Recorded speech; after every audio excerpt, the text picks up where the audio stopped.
आज मैं आपको बताने वाली हूँ कि कुछ लोग जैसे ही खड़े होते, खड़े होने का काम उनका ज़्यादा होता है, तो उनकी कमर में दर्द होने लगता है। मतलब पहले तो कोई प्रॉब्लम नहीं होती, लेकिन धीरे-धीरे करके पहले थोड़े टाइम के लिए दर्द आता है, फिर धीरे-धीरे करके वो ज़्यादा टाइम के लिए बढ़ जाता है। जैसे कि वो खड़े हुए थोड़ी देर के लिए खड़े हो जाए, तो एकदम से कमर में दर्द शुरू हो जाते हैं। चाहे वो लेडीज़ हो, घर में जैसे खाना बनाने का काम होता है, चाहे फिर वो जेंट्स हो जिनका खड़े होने का काम है। तो उनके लिए 4 एक्सरसाइज मैं बताने वाली हूँ, उनको ध्यान से देखिए। अगर आपको भी ये प्रॉब्लम है, खड़े होने के बाद आपकी कमर में दर्द हो जाता है, तो ये एक्सरसाइज करके आप अपने दर्द को पूरे तरीके से खत्म कर सकते हैं। तो चलिए शुरू करते हैं इस वीडियो को। हेलो फ्रेंड्स, मैं हूं सुमन चौहान, मेरे चैनल में आपका स्वागत है। तो चलिए फ्रेंड्स, आपको बता देती हूँ कि खड़े होने के बाद अगर आपकी कमर में पेन आता है, आपको बैक पेन की प्रॉब्लम हो जाती है, तो ये क्यों आ रहा है और 4 एक्सरसाइज कौन सी आपको करनी है जिससे आप अपने बैक पेन को बिल्कुल खत्म कर सकते हैं। तो ये जो पेन होता है वो इसलिए आता है क्योंकि हमारी जो कमर में हमारी जो रीढ़ की हड्डी होती है वो इस तरीके से होती है, यानी जो पेट के पीछे रीढ़ की हड्डी होती है वो इस तरीके से होती है, इस शेप में होती है ऐसे। लेकिन जब आप खड़े रहते हैं तो जो ये कर्व है वो ज्यादा बढ़ जाता है, यानी पेट की तरफ अंदर की तरफ टिल्ट हो जाता है, जिसको एंटीरियर पेल्विक टिल्ट भी बोल देते हैं। तो ये अंदर की तरफ टिल्ट हो जाती है। अब जो पीछे की हड्डी है ये आपस में टच करने लगती है, ये आपस में टच करने लगती है।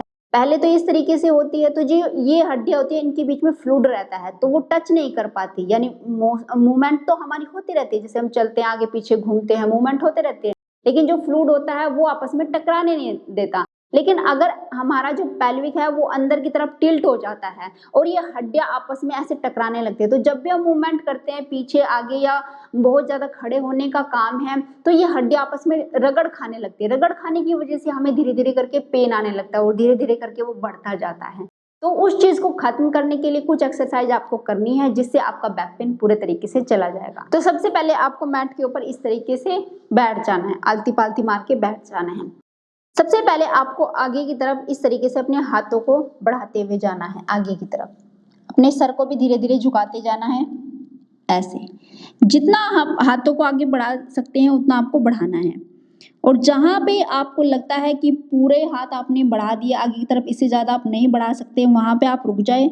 आपकी कमर में पूरा स्ट्रेच फील होगा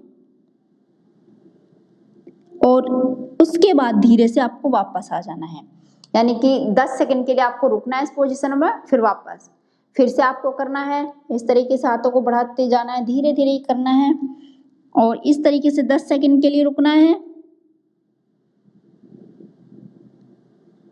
और फिर वापस आ जाना है धीरे से। इसके आपको 5 रेपिटेशन करने हैं। अब आपको इसी पोजीशन में बैठे बैठे आपको साइड में इस तरीके से झुकना है, अपने हाथों को बढ़ाना है आगे इस तरीके से, धीरे से अपनी गर्दन को नीचे ले जाना है, और जो ये आपका इस साइड वाला हाथ है, यानी जहां आपके प्रेशर ज्यादा आ रहा है, इस साइड में खिंचाव ज्यादा पड़ रहा है, तो इस हाथ को आपको ज्यादा बढ़ाना है, मतलब जितना मैक्सिमम आप आगे ले जा सकते हैं उतना ले जाना है। गर्दन को धीरे से झुका देना है और स्ट्रेच फील करना है। इस साइड में आपके स्ट्रेच फील होगा, तो वो स्ट्रेच आपको फुल देना है, पूरा देना, जितना भी आप फील कर सकते हैं वो देना है। और इस तरीके से 10 सेकंड के लिए रुकने के बाद धीरे से वापस आ जाना है। इस साइड में आपको 5 रेपिटेशन करने हैं। अब आपको इसी तरीके से इस साइड में जाना है। ये चीज आपको नहीं उठानी है, जो आपका घुटना है, आपकी लेग है, वो उठनी नहीं चाहिए, वो उसी पोजीशन में रहनी चाहिए और इस तरीके से आपको इस पोजीशन में जाना है। आप ये जो आपका हैंड है इसको आपको आगे बढ़ाना है, जितना भी आप बढ़ा सकते हैं, पूरा यहाँ इस साइड में स्ट्रेच फील करना है आपको और गर्दन को नीचे झुका देना है। 10 सेकंड के लिए आपको यहाँ पे रुकना है और धीरे से वापस आ जाना है। तो ये भी आपको 5 रेपिटेशन सामने, 5 इस साइड और 5 इस साइड, ये आपको रेपिटेशन करने हैं। तो सेकंड एक्सरसाइज में इस तरह की आपके रोल की आपको जरूरत पड़ेगी। ये मैंने टॉवल से बनाया है, तो आप या तो टॉवल का रोल बना सकती है, आपके घर में कोई राउंड शेप का पिलो हो, इस शेप का छोटा पिलो हो, उसको भी आप ले सकते हैं। अब आपको सबसे पहले लेट जाना है इस तरीके से, और इसका हमें इस्तेमाल करना है, इसे हमें अपनी बटक के नीचे रखना है और इस तरीके से ऐसे अपने बटक के नीचे आपको रख देना। यहाँ पे एक लेग को अब आपको उठाना है और अपने हाथों से पकड़ लेना, अपनी छाती से टच करवाने की कोशिश करना है।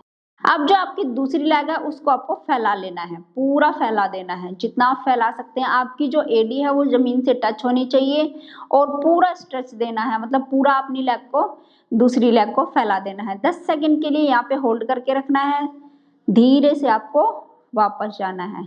अब आपको दूसरी लेग को उठाना है और अपनी छाती से लगाना है, हाथों से पकड़ना है और जो आपकी पहले वाली लेग थी उसको फैला देना है, यानी पूरा स्ट्रेच देना। आपकी एडी जमीन से टिकी रहेगी, एडी को ऊपर नहीं उठाना है, पैर को ऊपर नहीं उठाना है, जमीन से टिका के रखना है। अब इस पोजीशन में भी आपको 10 सेकंड के लिए रुकना है। इस तरीके से दोनों लेग से आप 5-5 रेपिटेशन करेंगे, 5 इससे करेंगे और 5 इससे करेंगे। अब जो थर्ड एक्सरसाइज है, थर्ड एक्सरसाइज में आपको क्या करना है, अपने लेग्स को ऊपर उठा देना इस तरीके से 90 डिग्री पे, यानी यहाँ से भी 90 डिग्री और जो आपकी लेग्स है और आपकी कमर है ये भी 90 डिग्री की पोजीशन पे होनी चाहिए इस तरीके से। तो ये आपने बना दिया है। अब आपको क्या करना है, अपने पंजों को आगे की तरफ ऐसे बढ़ाना है, ऐसे आगे की तरफ खींचना है, धीरे से वापस जाना है, फिर से खींचना है, ऐसे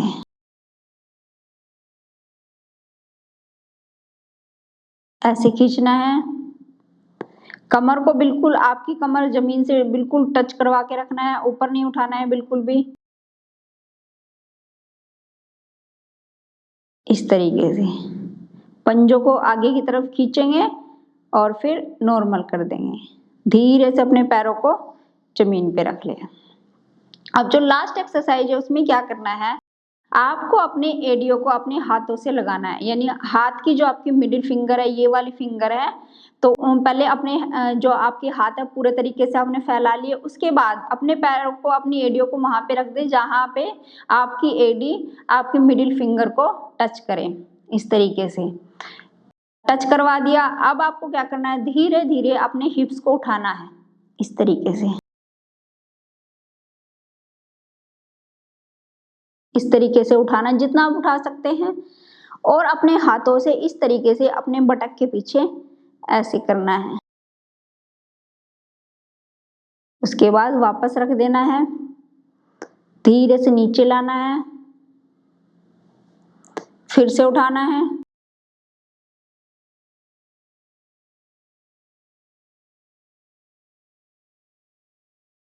इससे आपके जो मसल्स है जो वीक हो चुके हैं तो उनको स्ट्रेंथ मिलेगी इस तरीके से करने से।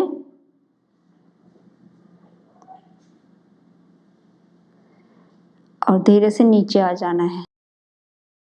तो इस तरीके से इस एक्सरसाइज के भी आपको 5 रेपिटेशन करने हैं। तो इस तरीके से 4 एक्सरसाइज आपको करनी है। जिन लोगों को खड़े होने में पेन होता है, बैठने में उनको कोई प्रॉब्लम नहीं है, खड़े होने के बाद उनको पेन शुरू हो जाता है, तो ये 4 एक्सरसाइज करके आप अपने पेन को पूरे तरीके से खत्म कर सकते हैं। तो वीडियो कैसी लगी जरूर बताना। वीडियो अगर आपको पसंद आई होगी तो उसको लाइक शेयर जरूर करना। अगर आप मेरे चैनल पे नए हैं तो सब्सक्राइब कर लेना। तो फिर मिलती हूँ नेक्स्ट वीडियो में, तब तक के लिए बाय, टेक केयर।